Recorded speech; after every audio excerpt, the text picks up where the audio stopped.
साथियों, एक बड़ी दुखद खबर आ रही है और ये खबर आ रही है उत्तर प्रदेश के लखीमपुर खीरी से। वहां पे आज हमारे कुछ किसान भाई इकट्ठे होके बड़े ही शांतिपूर्वक तरीके से उत्तर प्रदेश के उप मुख्यमंत्री के दौरे का विरोध करने के लिए पहुंचे थे। वहां पे केंद्रीय गृह राज्य मंत्री के काफिले की कुछ गाड़ियों ने किसानों को कुचल दिया और किसानों के ऊपर गाड़ियां चढ़ा दी गई। जानकारी ये मिल रही है कि हमारे 2 से 3 किसान भाई शहीद हो चुके हैं और कई किसान भाई घायल हैं। इससे दुखद बात कोई और हो नहीं सकती। गृह राज्य मंत्री यानी जिसकी जिम्मेदारी होती है कि वो आंतरिक सुरक्षा की पे नजर रखे, उसी के काफिले की गाड़ियों ने किसानों के ऊपर, अन्नदाताओं के ऊपर गाड़ियां चढ़ा दी, जिसमें कई किसानों की शहादत हो गई। बीजेपी को ये चीज बड़ी महंगी पड़ने वाली है। कई जगह से भाइयों के फोन आ रहे हैं। पूरे भारत में किसानों, नौजवानों के मन में बहुत ज्यादा गुस्सा है। लखीमपुर की जो घटना हुई है, वहां से विरोध करके अपने जो किसान थे वे वापसी लौट रहे थे। लौटते हुए लोगों के ऊपर गाड़ियों से हमला करा गया, फायरिंग करी गई और उसमें अभी तक जो जानकारी है कई लोग उसमें उनकी डेथ हुई, ये जानकारी अभी है। और हम यहाँ से लखीमपुर के लिए यहाँ से निकल रहे हैं और जो भी जानकारी हमको मिलती रहेगी वो हम आपको अपडेट करते रहेंगे।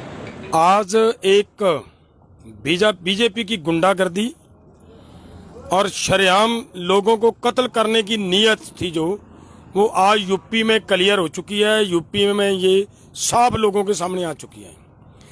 देश के सभी प्रदेशों में लोग बीजेपी का विरोध कर रहे हैं। क्यों कर रहे हैं? क्योंकि ये हमारी जायदाद कारपोरेट लोगों को सौंप रहे हैं। इसका विरोध पूरे देश में हो रहा है। उसी के हिसाब से वो भी लोग वहां पे इनके नेताओं का विरोध कर रहे थे।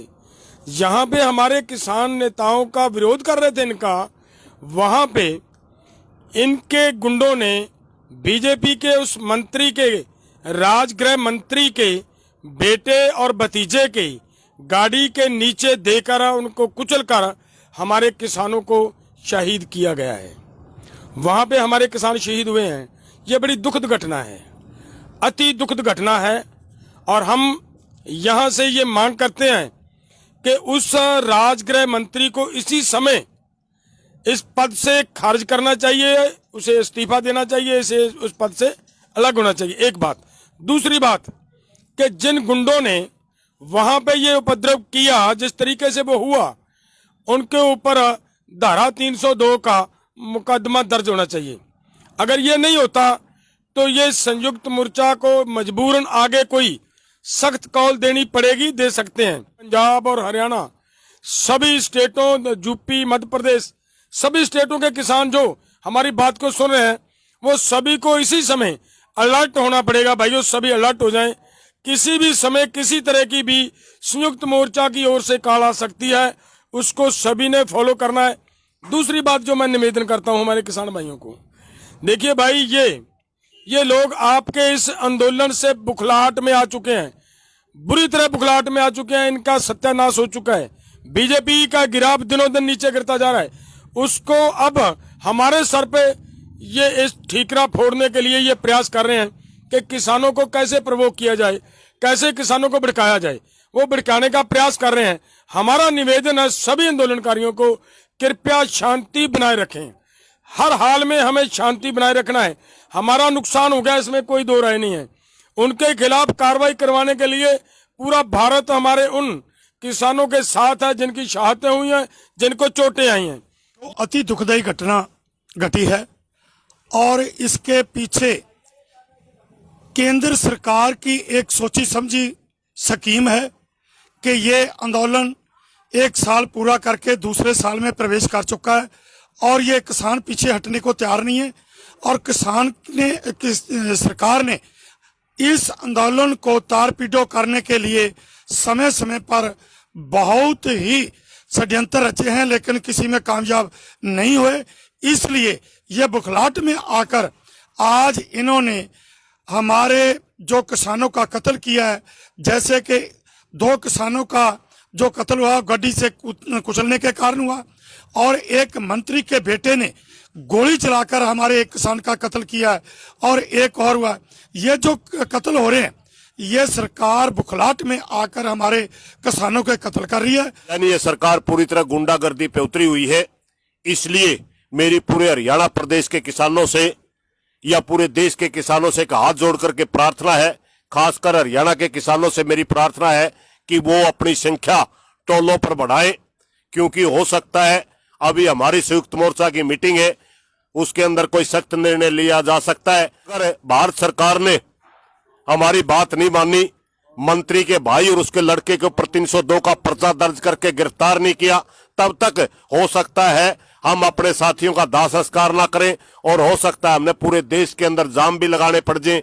अभी हम आपसे प्रार्थना करते हैं कृपया संख्या बढ़ाएं, मगर इतनी हाथ जोड़ के प्रार्थना है कि हमारा आंदोलन शांति प्रिय रहना चाहिए, क्योंकि सरकार चाहती है कि इस घटना के जरिए पूरे देश के अंदर उपद्रव करवा कर हमारे आंदोलन को फैल करना चाहती है। इसलिए आपसे हमारी प्रार्थना की ज्यादा से ज्यादा संख्या जरूर बना के रखें, मगर शांति जरूर बना के रखनी है।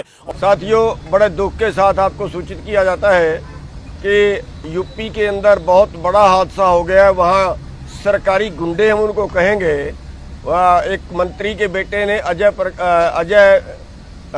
अजय मिश्रा है, वहाँ का मंत्री है, उसका बेटा है मोनू मिश्रा, उसने आंदोलन कर रहे किसानों पर, सड़क पे बैठे किसानों के ऊपर गाड़ियाँ चढ़ा दी हैं, जिससे कई किसानों की हत्या कर दी गई है और बहुत से किसान वहाँ पे जख्मी हैं। और डिप्टी सीएम है वहाँ का, डिप्टी सीएम है केशव प्रसाद मिश्रा, इसका वहाँ पे कोई प्रोग्राम था। तो हमारी मांग है कि जो डिप्टी सीएम है वो तुरंत रिजाइन करे, और ये जो मंत्री है अजय मिश्रा, इसने पहले भी एक दिन किसानों को धमकी दी थी, सरेआम स्टेज से धमकी दी थी। तुरंत इनको अरेस्ट करें, इनको गिरफ्तार करें, अजय मिश्रा को, उसके बेटे मोनू मिश्रा को और उनके जो साथी वहाँ पे थे जिन्होंने वहाँ पे गाड़ियाँ चढ़ाई और भारी फायरिंग की, गोलियाँ चलाई, इनको तुरंत गिरफ्तार करें। 302 का मुकदमा इनके ऊपर तुरंत दर्ज करके इनको अरेस्ट करें। और सभी लोग वहाँ पे ज़्यादा से ज़्यादा पहुँचे। लखीमपुर खीरी जिला है और उसमें नगासन तहसील है, जो भी घटना स्थल है वहाँ पे ज़्यादा से ज़्यादा पहुँचे। बहुत से नेता भी वहाँ पे, जो हमारे संयुक्त मोर्चे के नेता वो भी पहुँच रहे हैं। मैं अभी गुरदासपुर में हूँ, अभी यहाँ से चल पड़ा हूँ, सुबह तक जो है वो मैं वहाँ पे पहुँच पाऊँगा। और एक मेरी बेनती वहाँ के सभी भाइयों से ये है कि जो भाई शहीद हुए हैं उनका संस्कार ना किया जाए, वहाँ पे फ्रिज मंगा लें और फ्रिजों में लगा दें, जनरेटर का इंतजाम करें, तब तक हम उनका संस्कार ना करें जब तक दोषी पकड़ के जेल में नहीं डाल दिए जाते। हमें उनको जेल करवानी है, उनको अंदर करवाना है, तो भाई वहाँ संस्कार ना करें। और ये आंदोलन पूरे देश में जो है वो पूरे देश को हम तब तक जो है वो आंदोलन करेंगे जब तक इनको गिरफ्तार नहीं किया जाता। भारत के इतिहास में इस तानाशाह सरकार का सबसे बड़ा प्रमाण है कि जो लोकतांत्रिक तरीके से किसी को आंदोलन करने का भी अधिकार इस सरकार में नहीं है। मैं अभी सभी किसानों से, मजदूरों से यही कहना चाहता हूं कि अपने अपने क्षेत्र में अलर्ट रहें और एसकेएम की जो भी कॉल आएगी उसका पालन करें और संयम बनाए रखें। संयम बना करके ही आगे की लड़ाई लड़ी जाएगी और जो भी संयुक्त किसान मोर्चा की कॉल अब होगी और उसी के अनुसार आगे की जो गतिविधियां हैं वो सारे किसानों की, हम सारी जथेबंदियों की रहेंगी। मेरा सभी किसानों से, मजदूरों से यही निवेदन है कि आप सभी अपने अपने क्षेत्र में अलर्ट रहें। और उत्तर प्रदेश के जिला लखीमपुर खीरी के तिकोनिया एक जगह है जहां हमारे किसान साथियों ने आज यूपी के उप मुख्यमंत्री को उतरने से, हेलीकॉप्टर से उतरने से रोकने के लिए हेलीपैड का घेराव किया था। लेकिन ये प्रोग्राम खत्म होने वाला था, कुछ लोग जा रहे थे, कुछ जाने वाले थे। उसी समय बहुत तेज 3 गाड़ियां आई और तीनों गाड़ियों में सवार जो पता चला है कि उसमें अजय मिश्रा टैनी, जो उत्तर प्रदेश के गृह राज्य मंत्री हैं, उसके बेटे, उसका भाई और उसका भाई, उसके बेटे का चाचा और गुंडा लोग थे साथ। उन्होंने किसानों के ऊपर गाड़ियां चढ़ा दी, जिससे 2 किसानों की मौके पर मौत हो गई। एक की मौके पर मौत हो गई, दूसरे की अस्पताल में जाके मौत हो गई। 2 किसान हमसे बिछड़ गए, शहीद हो गए। और इस साथ ही हमारे जो नेता हैं तेजिंदर विर्क जी, उनको गंभीर चोटें लगी हैं, उनको लखीमपुर खीरी के अस्पताल में रेफर कर दिया गया है। हमारे किसानों में भी बहुत गुस्सा है, उस गुस्से में उन्होंने उनकी जो गाड़ियां हैं उनको भी नुकसान पहुंचाया है और क्या क्या नुकसान हुआ है इसका कुछ समय में पता चलेगा।